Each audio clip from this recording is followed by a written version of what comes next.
Welcome to According to Sam, folks. This is episode 331. Thank you for joining me today. We're going to get right back into where we left off in the last podcast. We're going to get through as much of this stuff as we can today, and then we will pick it back up on Friday. I have way too much to cover today. We won't finish everything today, and there's so much in this story to cover. So in the last podcast, we were talking about Obamagate, and I was explaining how Obamagate starts with Russiagate, and then it became Spygate. And I've said for nearly a decade now that this was all Obamagate. Russiagate, Spygate was all Obamagate. These things were happening in the Obama administration. And I was also explaining in the last podcast that the Obamagate scandal and the Epstein scandal are essentially the same scandal. These are scandals of our intelligence community, rogue elements within our intelligence community. And we're going to get back into that today. We talked about some key figures in the last podcast, like Robert Mueller, who was the director of the FBI in 2005 when Epstein was first arrested during the Bush administration. And then he became the special counsel looking into the collusion between Donald Trump and Russia after the Russiagate and Spygate scandal were exposed. We also talked about his deputy at the FBI, James Comey, who became the director of the FBI. James Comey was Mueller's deputy in 2005 when Epstein was arrested. And then he becomes the director of the FBI in the Obama administration leading up to the election of Donald Trump, and then the special counsel who was his boss, Robert Mueller. The FBI in 2016 was investigating Hillary Clinton for her misuse and her mishandling of classified and secret government information, because she set up a private server network at her home in Chappaqua. So Comey's FBI was investigating her, but then also they opened up the investigation into Donald Trump and collusion with Russia. And that was the Crossfire Hurricane investigation. So we were talking about all of that in the last podcast. I watched all the Sunday shows yesterday, and everybody, that's all they wanted to talk about was Epstein. And it was interesting that nobody on any of these Sunday shows, as they were talking about Epstein, wanted to mention that the prosecutor, the federal prosecutor in 2005, who was prosecuting Epstein after he was arrested in 2005, none of these people on any of these talking shows, not Hot Carl, not Jake Tapper, not Kristen Welker, not any of these hosts, mention to their audience that Alex Acosta was told that Jeffrey Epstein was an intelligence asset. Why won't they mention that? Why won't any of these news agencies mention the fact that Alex Acosta, the federal prosecutor who was prosecuting Epstein when he was arrested in 2005, why won't they mention the fact that Epstein was an intelligence asset? Because I was explaining to you in the last podcast that the intelligence community works closely with the media to plant stories that we learned from even the church committee and Operation Mockingbird, that the intelligence community have people from the intelligence community actually in these newsrooms, writing stories, contributing to these stories. And so I thought that it was really interesting that all of these people were talking about Epstein, but none of them wanted to talk about the fact that he was an intelligence asset and that Alex Acosta was told that he was an intelligence asset when Epstein was arrested in 2005, and to leave it alone. This was a interview that Hot Carl was doing with Ro Khanna, Democrat Ro Khanna, and Thomas Massie, who are working together to do to pass a bill that would force the Trump administration to release everything on Epstein. And Hot Carl's having an interview with them. And I thought that this question that he asked Ro Khanna was very interesting. Let's take a listen to what he says here. Congressman Khanna, let me ask you a really basic question on this.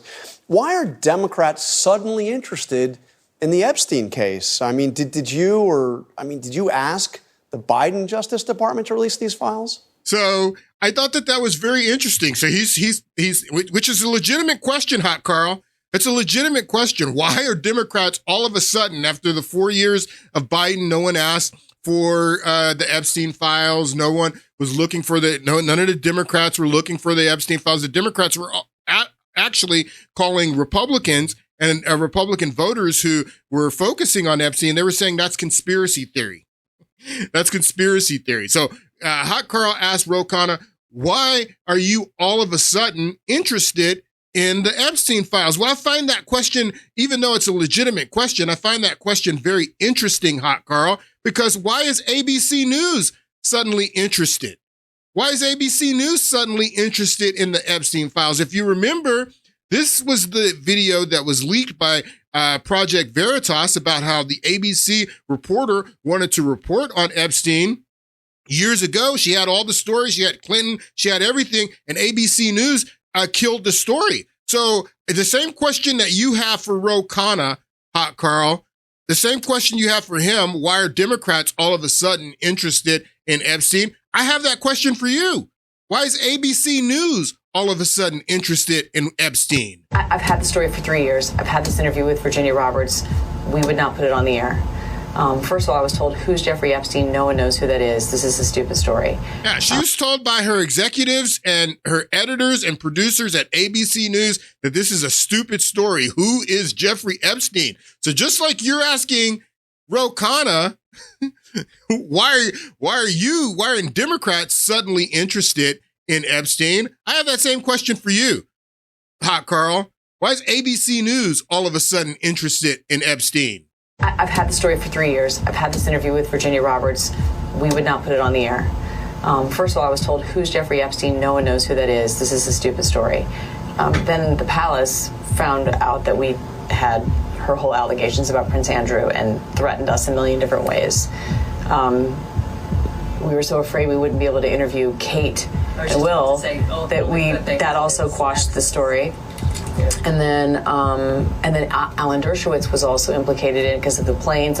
She told me everything. She had pictures. She had everything. She was in hiding for 12 years. We convinced her. She had pictures. She had everything.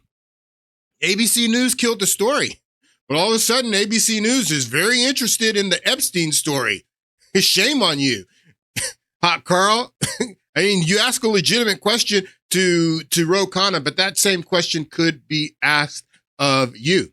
Now, we talked a little bit in the last podcast about the Epstein story and some things that we didn't know about what happened in 2005. No one's really reported on this.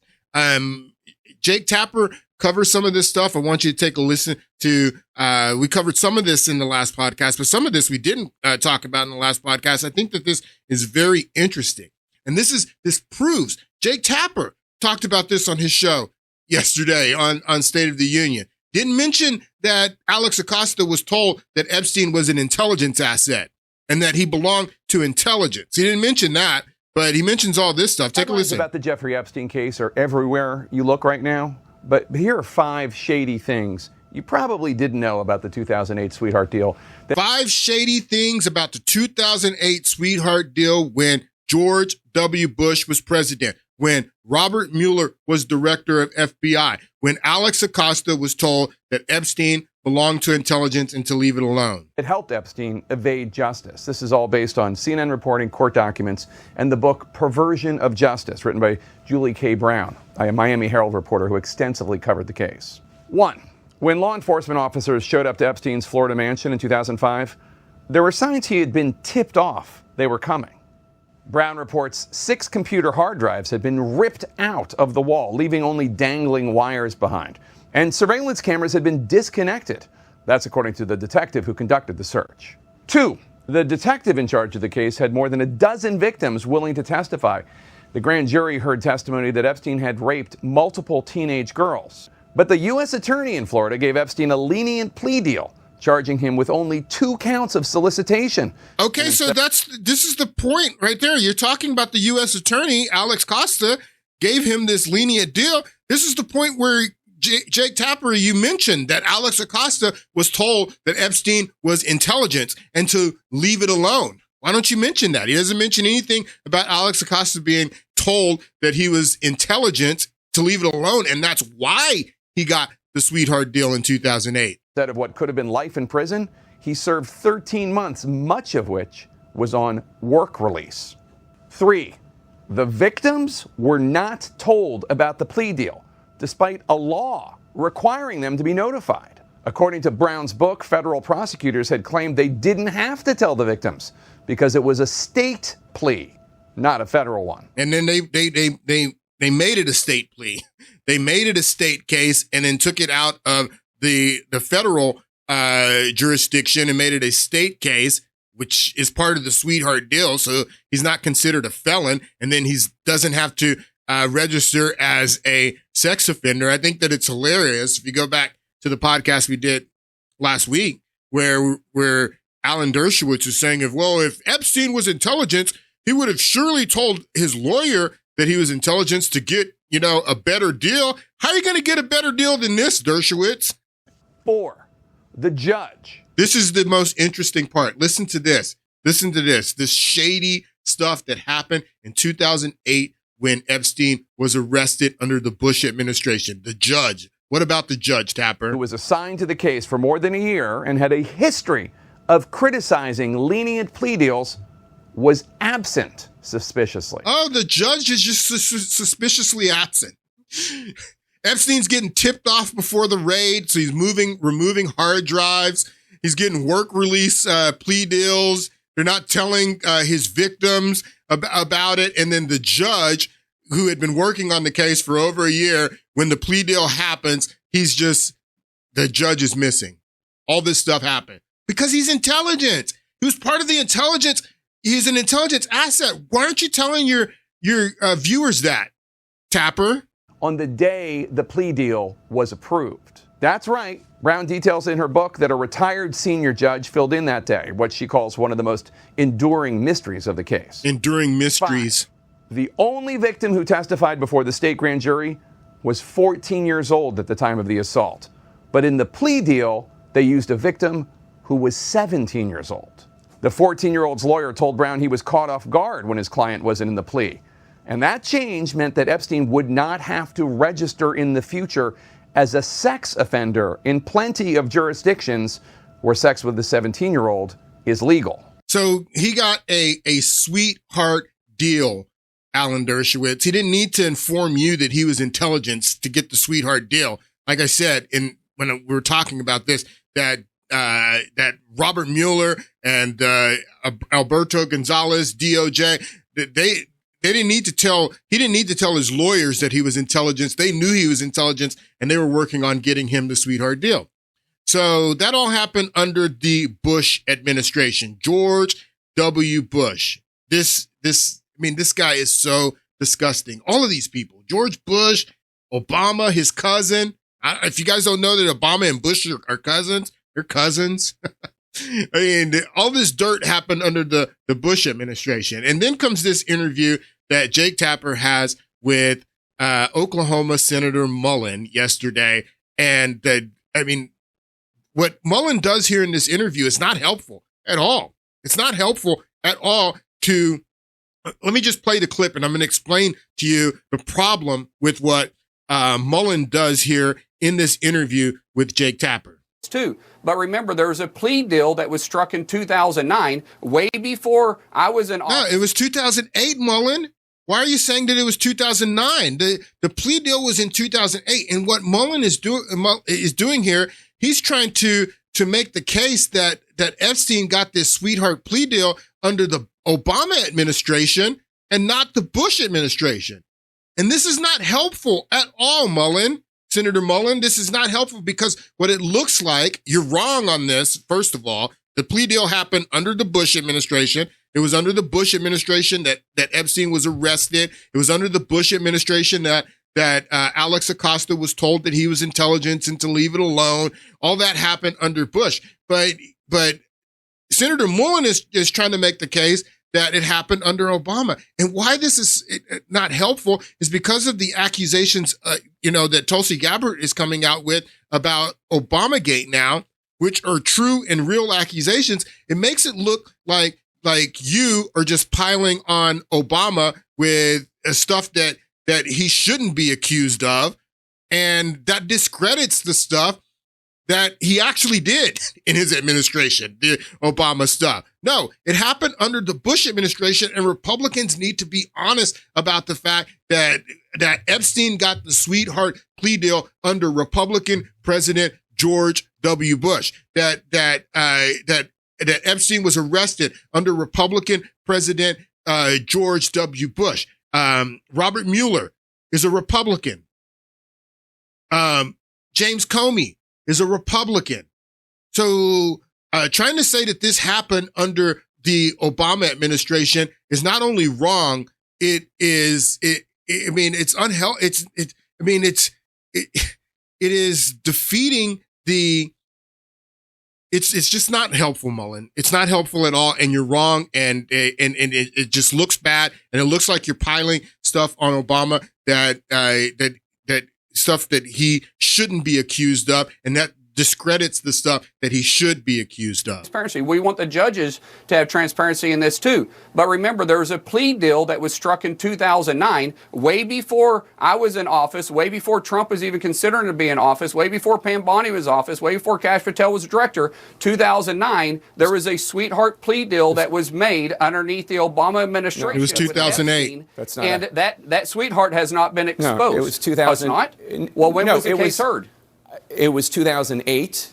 It was the U.S. attorney at the time was a guy named Alex Acosta. He was a Bush appointee. He went on to become President Trump's Secretary of Labor. It all took place in 2008. Who was in office at the time? 2008, George Bush. Who was in office at the time? George Bush. W. Bush. No, 2009 is when the case came out, and it was and Obama was in office. Bro, it was George Bush. It was 2008. Let me ask you a question. Deputy Attorney General Todd Blanche met this week with Epstein's accomplice, Ghislaine Maxwell, who is serving 20 years in prison for sex trafficking. After the meeting, Maxwell's attorney indicated to reporters that he hopes President Trump will give her a pardon. What do you think of that idea? Will it be a mistake for President Trump to pardon Maxwell? And do you think that she's credible? So Tapper tries to change the subject and go into Maxwell. This fool doubles down. He wants to bring it back and say that the Epstein's sweetheart plea deal happened in 2009 under the Obama administration. Tapper, he corrects him and says, no, it was 2008. It was under George Bush. And he tries to change the subject and go into a Maxwell question. And this fool brings it back and says, no, it was 2009. And he's completely wrong. It was 2008 under the Bush administration. A pardon. What do you think of that idea? Will it be a mistake for President Trump to pardon Maxwell? And do you think that she's credible? I don't know enough about Maxwell or the conversation to even weigh in on that. But I'll go back to what you're saying about it wasn't true. The case was sealed in 2009. That's absolutely true. It was heard in 2008. It was sealed in 2009. He got the plea deal in 2008 under the Bush administration, under Republican President George W. Bush. And it's ridiculous for you to be sitting on here making this case and trying to blame this on Obama. Obama's got enough that we can blame on him. Obama's got enough trouble. We don't need to blame the sweetheart plea deal on Obama. But again, the Obamagate scandal and the Epstein scandal, they're the same scandals. They're scandals of our intelligence community. And all of these conversations that all these talking heads are having about Epstein over the weekend, none of them mention the fact that Epstein was an intelligence asset and that Acosta was told that he was an intelligence asset and to leave it alone. All right, so let's get into Obamagate. So as we get into Obamagate, I want to focus on this article right here. This was an article. You can see the date on it. This comes from Vox, and this was Ezra Klein's publication. And the date on it is November 4th, 2015. This is after Donald Trump had already announced that he's running for president, and we're getting into we're closing 2015 out, end of the year, and going into the election year 2016. And the headline: "Don't believe the Democratic Party is in crisis? Then read this tweet," is what the headline says. Don't believe the Democratic Party is in crisis? Then read this tweet, is what Ezra Klein, who is the author of this this article, says. Now, I can't go and show you the tweet because there's a paywall on it, but this is the tweet that he's talking about. The tweet comes from journalist Rory Cooper, and the tweet says, "Under President Obama," look at the date, same date, November 4th, 2015. Under President Obama, Democrats have lost 900 plus state legislature seats, 12 governors seats Democrats have lost under Obama's 8 years in office, 69 House seats, 13 Senate seats. That's some legacy, is what Rory Cooper says. That under President Obama, this is President Obama's legacy, that under President Obama, Democrats have experienced nothing but losses. November 4th, 2015, as we're going into the election year in 2016. Democrats have lost 900 plus state legislature seats, 12 governors seats, 69 House seats, 13 Senate seats. That's some legacy. All of these losses that Democrats have suffered under the Obama administration, under the 8 years of Obama. And what's he talking about? Again, this is November 4th, 2015. So this is after the 2014 midterms. Well, Obama started, if you remember, when Obama was elected in 2008, well, in 2006 is when Democrats had their huge sweep. That's when Nancy Pelosi is made Speaker of the House the first time. Bush comes out.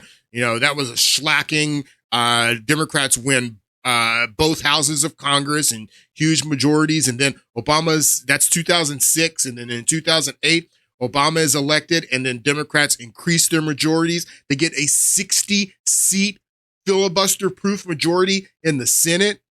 They keep control of the House. But in 2010, things start to change for Democrats.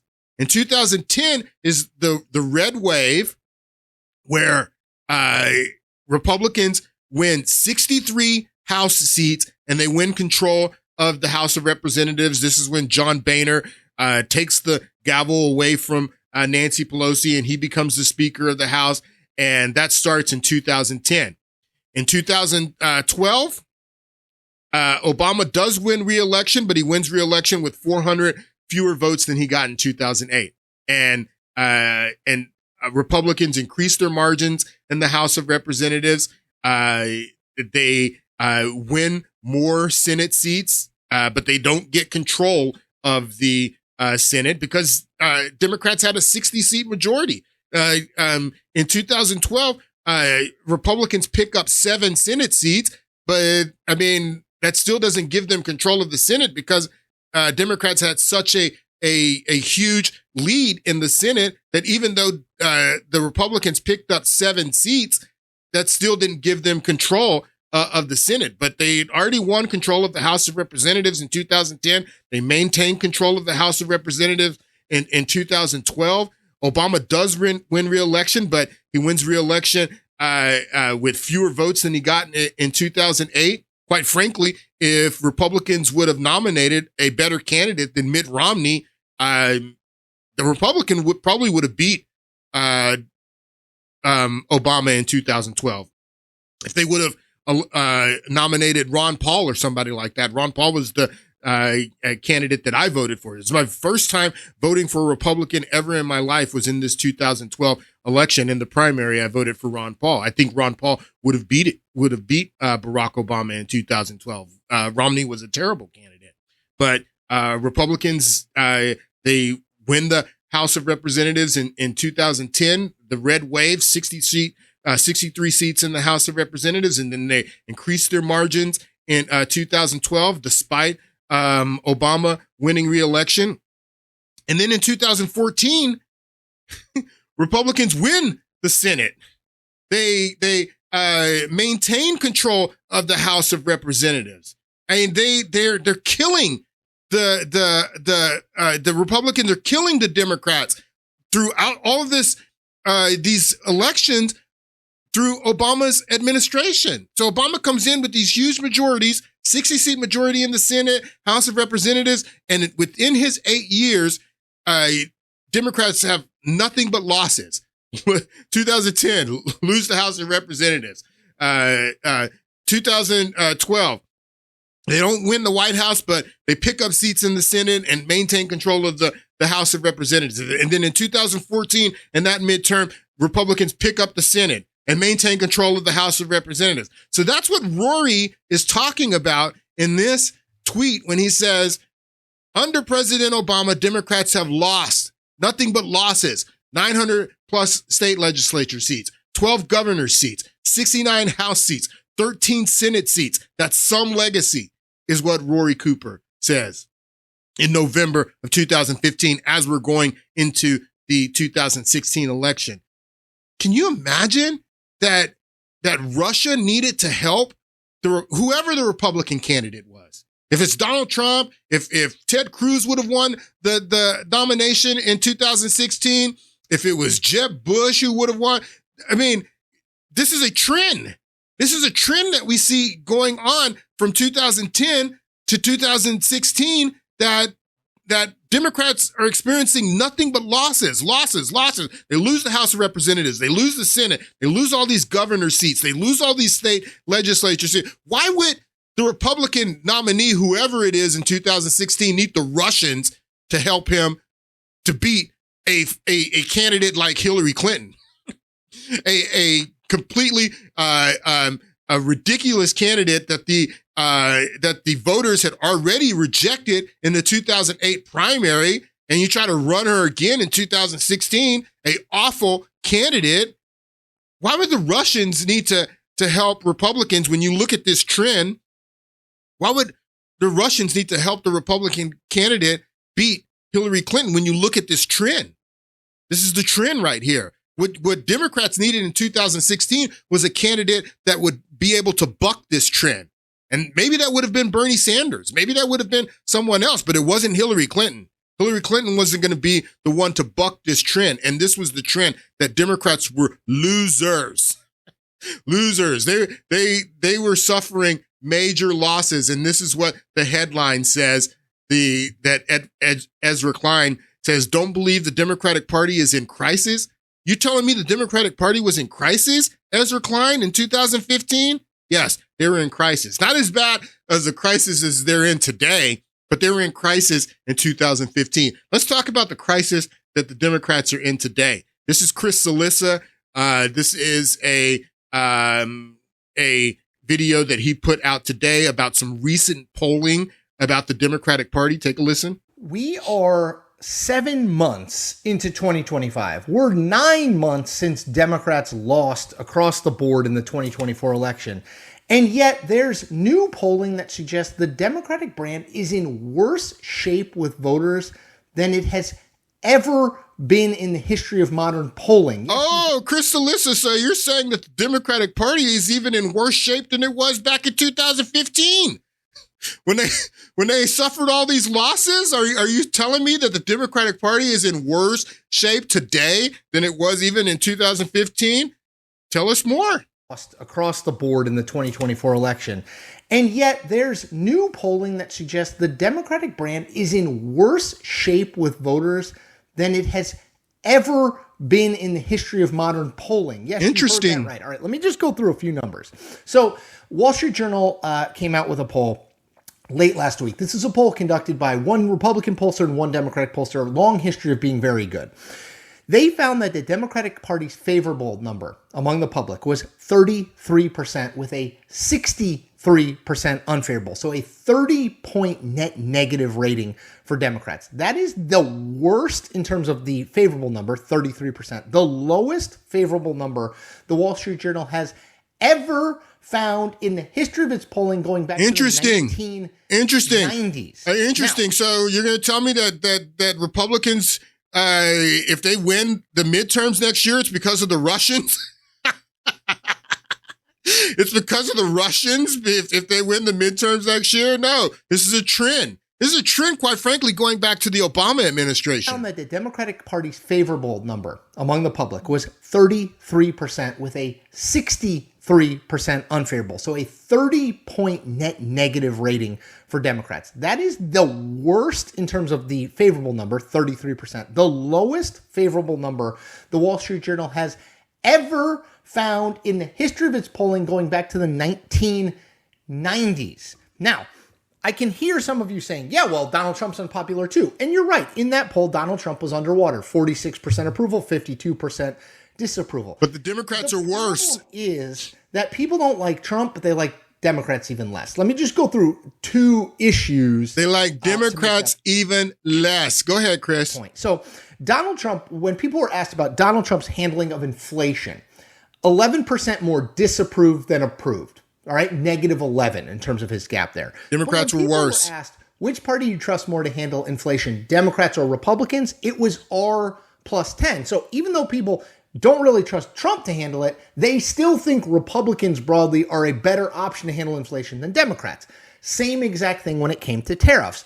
Trump was actually minus 17 on tariffs. So 17% more people disapproved of his handling of tariffs than approved. Okay, minus 17. But Republicans overall versus Democrats were plus 7 on tariffs. So even though people don't really like the direction Trump and Republicans are taking the country, they like the direction that Democrats are taking the country even less. Even less. They were talking about this polling on This Week, ABC with Hot Carl yesterday, and Reince Priebus was on the panel, and they said, you know, well, the Republicans aren't doing well in the polling, but Democrats are doing worse. And Reince Priebus made this funny comment about that. We don't have to outrun the bear. We just have to be faster than them. We don't have to outrun the bear. We just have to outrun the Democrats. And that's what's going on. Yes, a lot of people, especially independents, the polling with independents are not happy with Republicans right now. But Democrat polling is worse.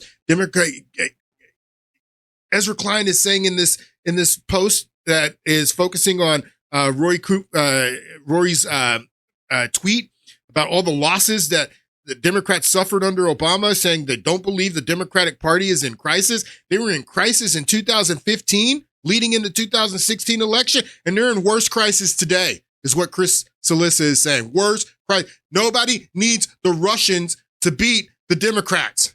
The Republicans didn't need the Russians to beat the Democrats. It was actually ridiculous.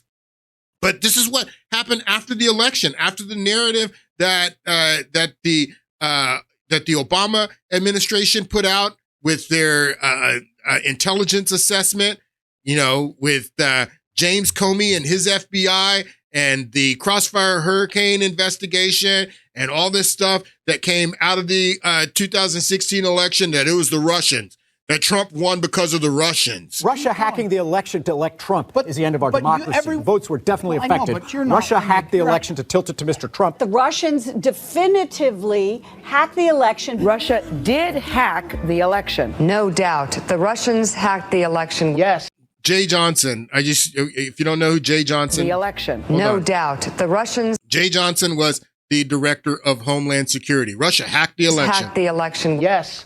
Russia hacked the election. Fact, Russia hacked the election. President-elect Donald Trump still not sounding convinced that Russia hacked the election. The president does not want to come to terms with the fact that the Russians hacked the election. President Trump says he still wonders if the Russians hacked the election. If you can get him to accept that Russia hacked the election, see if you can get him to accept who won the Civil War. If he admits it, it casts a shadow on his victory over Hillary Clinton. Russia hacked the election. Russia hacked the election. Russia hacked the election. Russia hacked the election. Let's be clear, Russia hacked the election. Definitively, Russia hacked the election, and Russia is doing it again now. Election-related cyber hacking. Cyber hacking of U.S. elections. Cyber hacking of the election. Russia was cyber hacking the election. Russia was cyber hacking the election. The CIA, the FBI, NSA. All of these intelligence organizations. 17 agencies. 17 agencies. Hacked the election. If we find out that Donald Trump, just theoretically, was colluding with Russia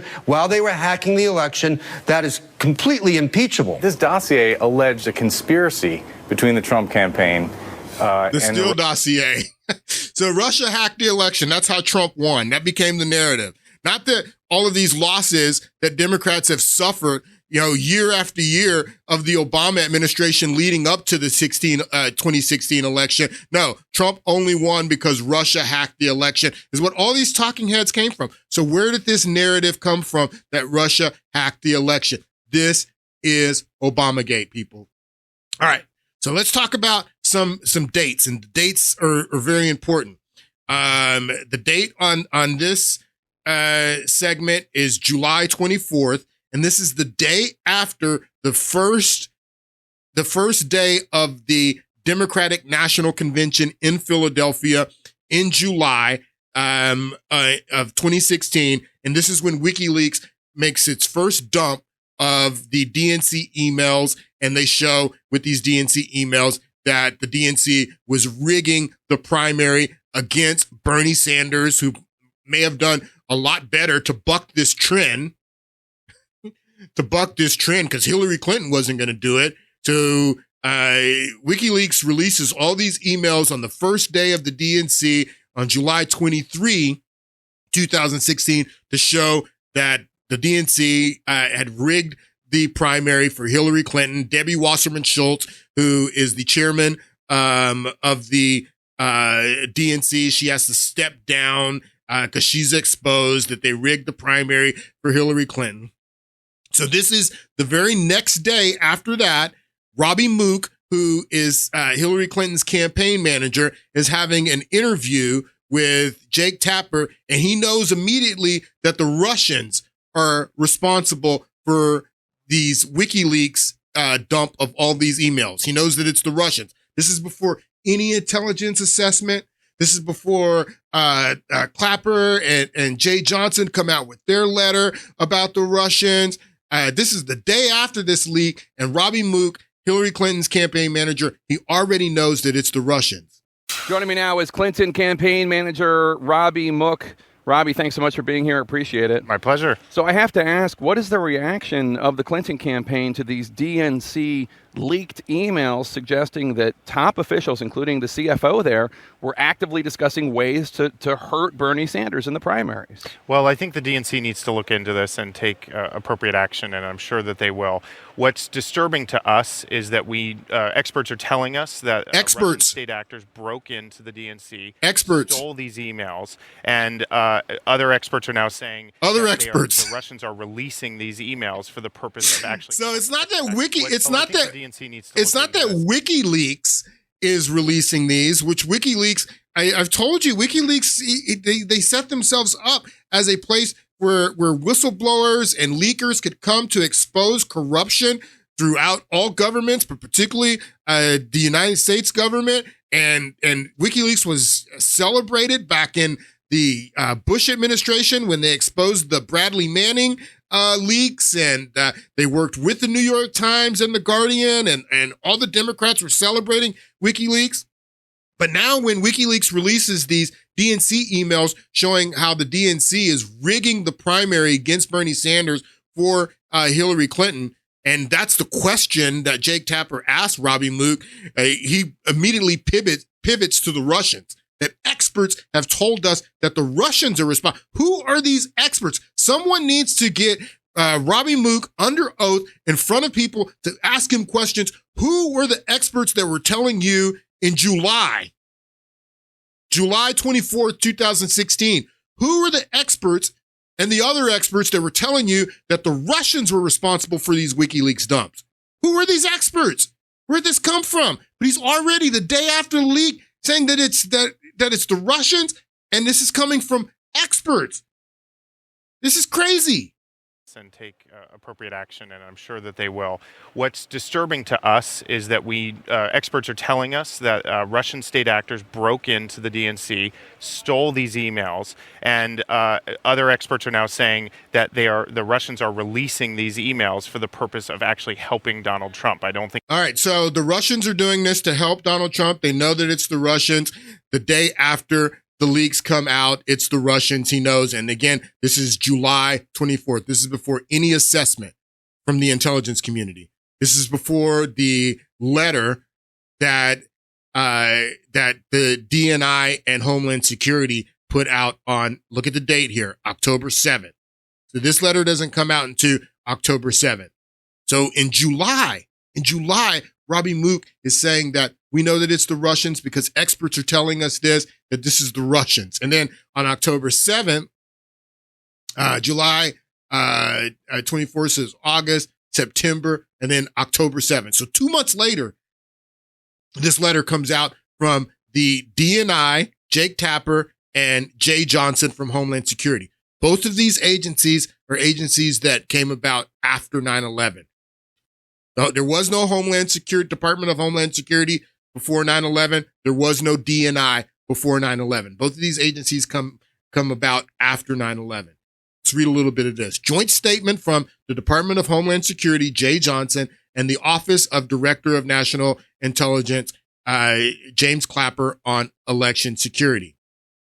U.S. intelligence community, and this is where this whole 17 agencies lie comes from, because DNI oversees all 17 agencies, but all 17 agencies weren't responsible for this letter.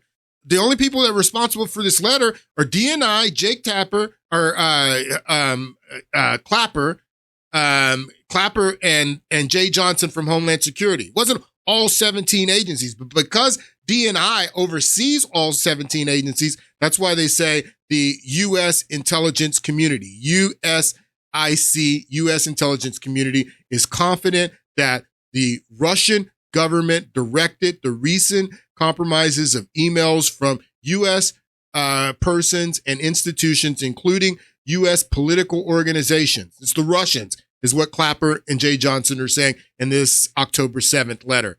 The recent disclosures of allegations of hacked emails on sites like DC Leaks, WikiLeaks. Well, we know about WikiLeaks. How many of you have ever heard about DC Leaks? So DC Leaks, WikiLeaks, and Guccifer 2.0. Who the hell's Guccifer 2.0? I know who Guccifer is. I know Guccifer, the Romanian hacker that hacked Blumenthal, that said that he got into Hillary Clinton's email, that he was extradited here to the United States and is in jail. The Romanian hacker Guccifer. I know who he is, but who the hell's Guccifer 2.0? Online personas is what they are. They told us that Guccifer 2.0 is an online persona. DC Leaks is an online persona. Now, I know who WikiLeaks is. WikiLeaks is Julian Assange. I know who that is. That's Julian Assange. Everybody knows who that is. But DC Leaks? Who's this online persona? Guccifer 2.0? Who's this online persona?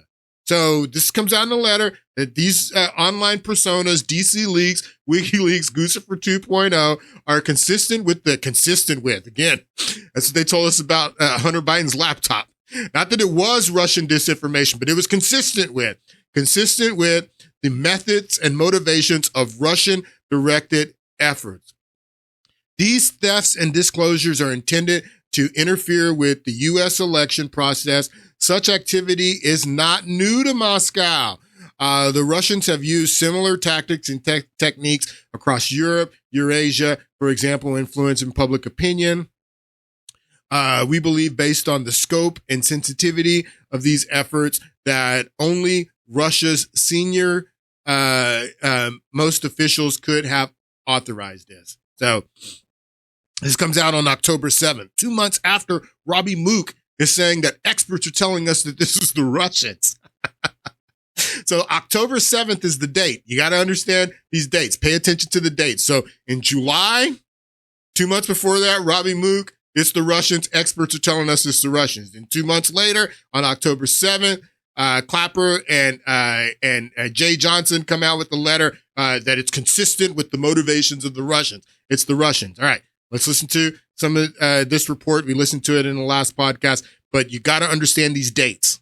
President Trump today calling out former President Obama after DNI Tulsi Gabbard sent a criminal referral to the DOJ related to her claims that Obama-era officials manufactured and politicized intelligence to create the Russia collusion narrative in 2016. Intelligence that those officials have said they had great confidence in. John Brennan and Jim Comey and I are part of the group that were tasked by President Obama to put together all the reporting we had on the Russian interference. So Jay Johnson and I, Director of Homeland Security, and the DNI were tasked by Obama to put together everything that we knew about Russian activities, is what Clapper says. Clapper, boy, you better lawyer. He already said that he is lawyered up.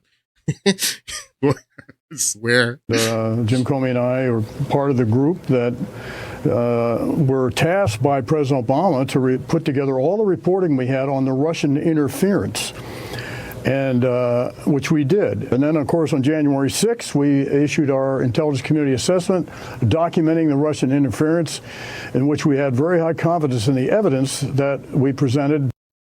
Gabbard also teeing up that there will be more declassified documents coming this week. Ahead of that, here's what we've learned so far. All right, the dates. Remember the dates. The dates are so important. The dates, okay? So WikiLeaks releases their first dump showing how they're rigging the primary for Hillary Clinton against Bernie Sanders in July 23rd. The next day, Robbie Mook, Hillary Clinton's campaign manager, the experts are telling us it's the Russians. It's the Russians. Didn't say who these experts are, but the experts are telling us that it's the Russians. 2 months later, December. No, this isn't December. Okay, so this is December. All right, so 2 months later, on October 7th, Jay Johnson and Clapper come out with this letter that it's consistent with the Russians. Consistent with the Russians. And then in December, then the December letter reiterates what Clapper and Jay Johnson says. So that's December 7th.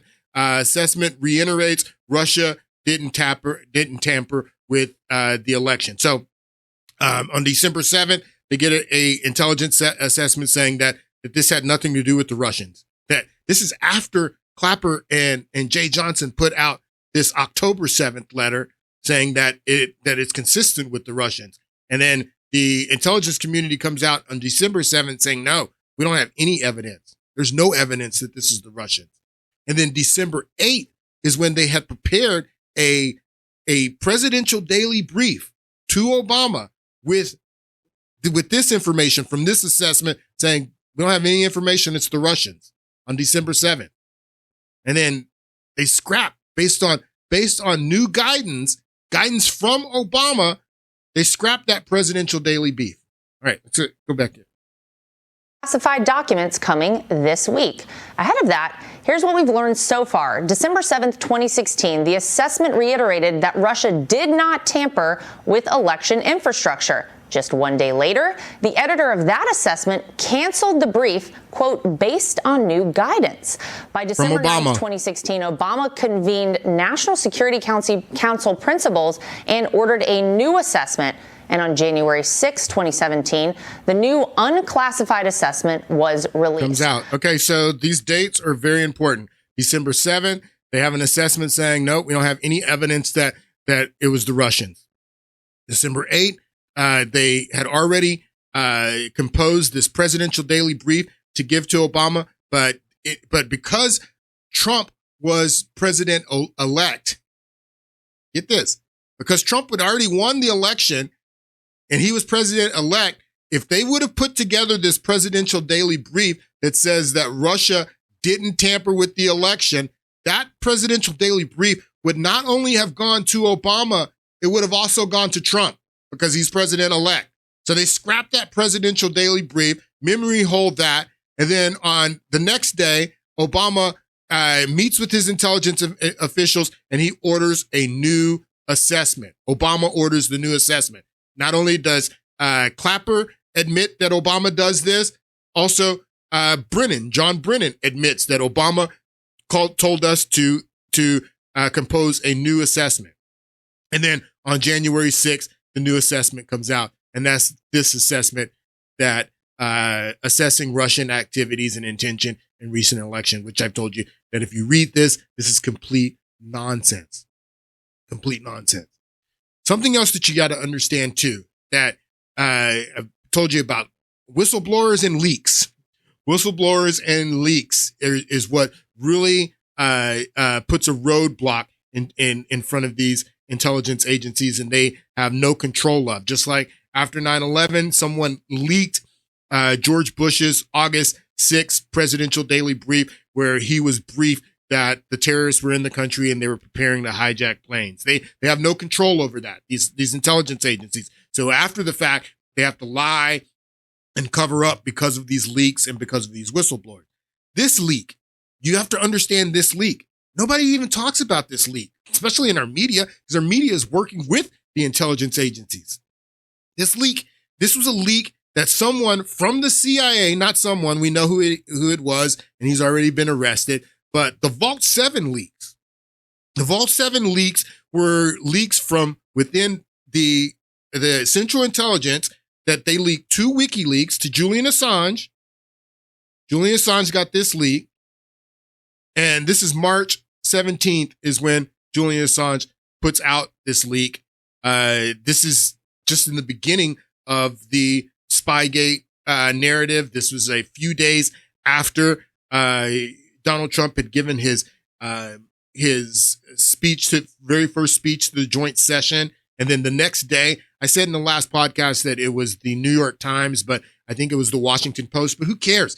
I mean, all three of these papers are the same. They're assets of the intelligence community. The New York Times, the Washington Post, and the Wall Street Journal.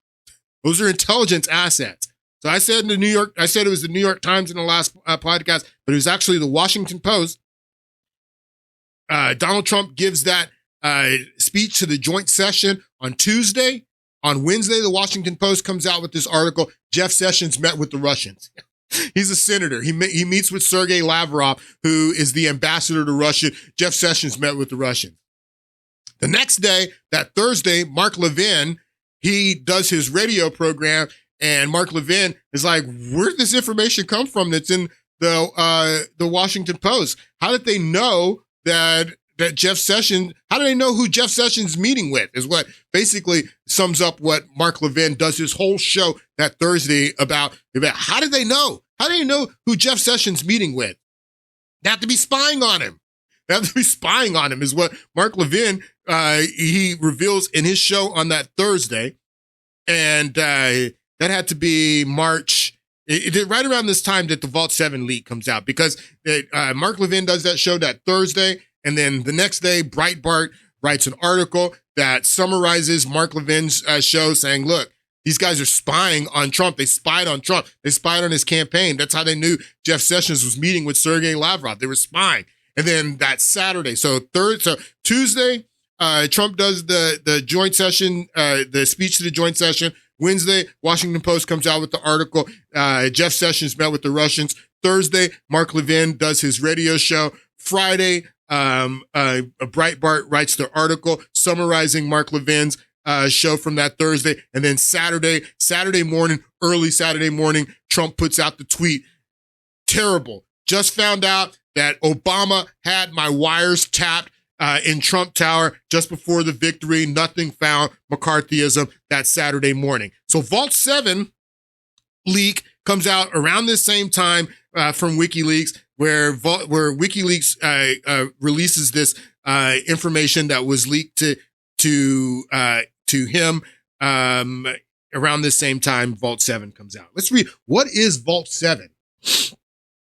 Vault 7 is a series of documents that WikiLeaks began to publish on March 7, 2017, detailing activities and capabilities of the United States Central Intelligence Agency, CIA, to perform electronic surveillance and cyber warfare. The files dating from 2013 to 2016 include details on agency's software capabilities, such as its abilities to compromise cars, smartphones, web browsers, including Google Chrome, all this stuff. So in this Vault 7 leak, and this is the leaker, he's been arrested, Joshua Shalut, or I think that's how you pronounce his name. He's been arrested. He's the one who leaked this information to WikiLeaks that WikiLeaks puts out. But in the Vault 7 leak, we find out that the Central Intelligence has tools to hack into servers, hack into networks, and to leave breadcrumbs to make it look like it was someone else other than the CIA. That they could frame Russia. They could frame North Korea. They could frame whoever they want, and it's the CIA who are actually penetrating these networks, but they leave breadcrumbs to make it look like it was somebody else, like it was Russia. And that comes out in the Vault 7 leak. See, the media didn't tell you about that. All right. So Obama's statement after Tulsi Gabbard comes out with the recent reports that she's declassified about how Obama ordered all of this. This was a coup d'etat. She's referred Obama and all these people to the Justice Department for criminal prosecution. Obama's team puts out this statement. It says, out of respect for the office of the presidency, I mean, this is just ridiculous. I mean, it's absolutely not true.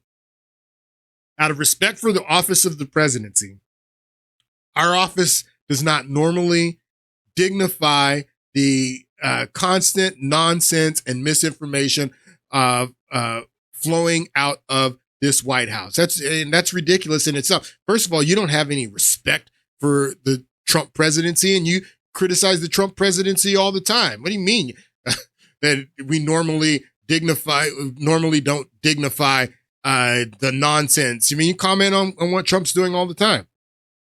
But these claims are outrageous and enough to merit a response.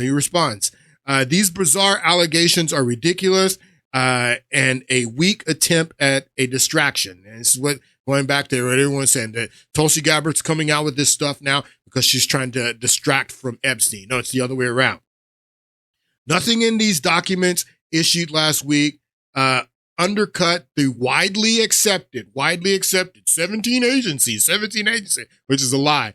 Nothing in these documents issued last week undercuts the widely accepted conclusion that Russia worked to influence the 2016 presidential election, but did not successfully manipulate any votes. These findings were affirmed in a 2020, that's Trump's last year in office.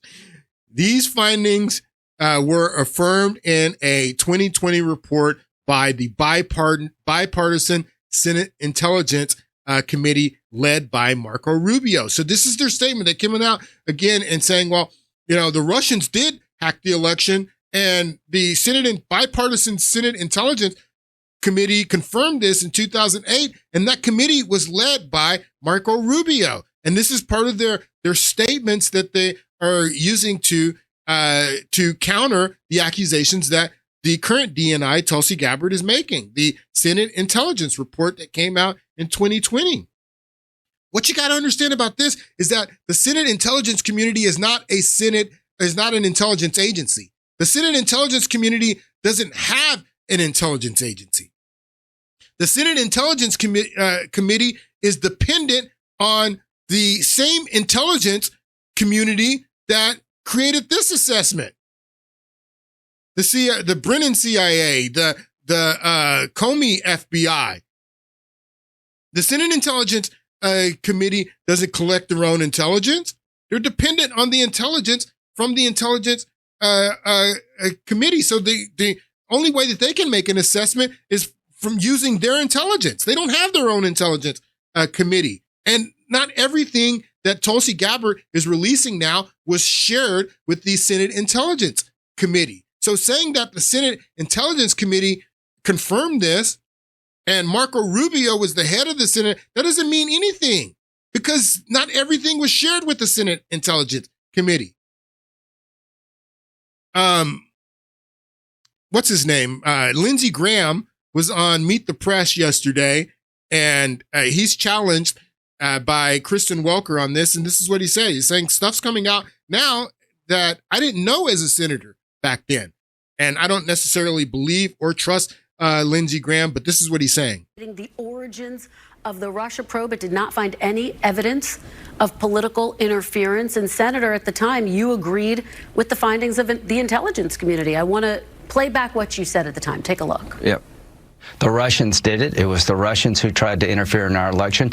Every member of the committee agrees it was the Russians. They didn't change the outcome, but they did release information embarrassing to the Democratic Party. It did affect Hillary Clinton. There's only one person in Washington that I know of that has any doubt about what Russia did in our election, and it's President Trump.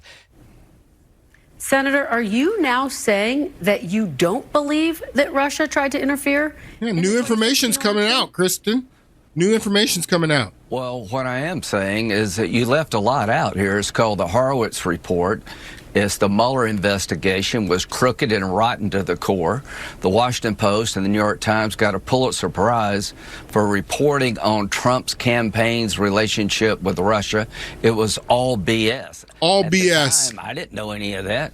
At the time, I didn't know that they were manufacturing evidence to get FISA warrants. And I said at the time, I didn't know any of this. I didn't know any of this at the time. I didn't know what was going on at the time. Now, this is before the Senate Intelligence Report, but much like what he's saying here, I mean, the Senate Intelligence Committee, they don't have their own intelligence agencies. They're dependent on the information that's coming from the intelligence agencies, and they didn't get everything. I mean, it means nothing. I don't care, quite frankly, what the Senate Intelligence Committee says and who was chairing it, and if it was Marco Rubio. Show me the evidence. I want to see the evidence linking Russia to DC Leaks, whoever that is. I want to see the evidence. Show me the evidence linking Russia to Guccifer 2.0, whoever that is. I want to see the evidence. Show me the evidence. Show us the evidence of Fancy Bear, Cozy Bear, the Russian, the connections between the GRU and WikiLeaks. I want to see that evidence. Where's that evidence? Show us that. I don't care what anybody says. I want to see that evidence. I don't care what's in the Mueller report. Mueller is a prosecutor. He can put whatever he wants in that report that they wrote up and say that Russians did this and Guccifer 2.0 did this and DC Leaks did this. He can say whatever he wants in his prosecutorial report. None of these people are going to be are going to court and get to cross-examine this information. Mueller can put whatever he wants in his report, but in that report, he doesn't show any evidence. There's no evidence connecting Russia to DC Leaks, whoever that is, or to Guccifer 2.0, whoever that is, or to WikiLeaks, whoever that is. There's no evidence at all. And so I don't care what is in that report. So something else you got to understand too, and why I don't trust Lindsey Graham and what he's saying here is because the other reason that they did this is because the war in Ukraine had started in 2014, 2 years before this election. It started with Euromaidan, and then and what happened with Crimea, and the war in the Donbass had already started. And then in 2016, after Trump wins the election in December of 2016, this guy, Lindsey Graham, along with John McCain, and John McCain was there with Chris Murphy in the beginning of Euromaidan there in Ukraine. They're trying to frame Russia, people. This is what's going on. Trying to frame Russia. This is December of 2016. While Trump is president-elect, Obama's president, Trump's president-elect, and these clowns, Lindsey Graham, John McCain, Amy Klobuchar, they go to Russia and they're doing Trump's foreign policy before he's sworn in. 2017 will be the year of offense. All of us will go back to Washington and we will push the case against Russia. Ми всі повернемося до Вашингтону і ми будемо відстоювати санкції проти Росії. Enough of a Russian aggression. It is time for them to pay a heavier price. So this is December. This is December while Trump's president-elect, December 2016, when McCain, Klobuchar, and Lindsey Graham go to Ukraine and say, we're going to push the case against Russia. And then after that meeting with Poroshenko's troops, this is a press conference that they give there in Ukraine. Take a listen. We're going to go back and tell our colleagues what Russia's up to in the Baltics, what they're doing in the Ukraine. We're going to get briefed about Georgia. We hope to make 2017 a year of offense. We believe that Putin has hacked into our elections in America, that he's trying to undermine democracy all over the world. So we believe that Putin has hacked into our elections in America. So they're tying what's going on in Ukraine to Putin hacking our elections in America.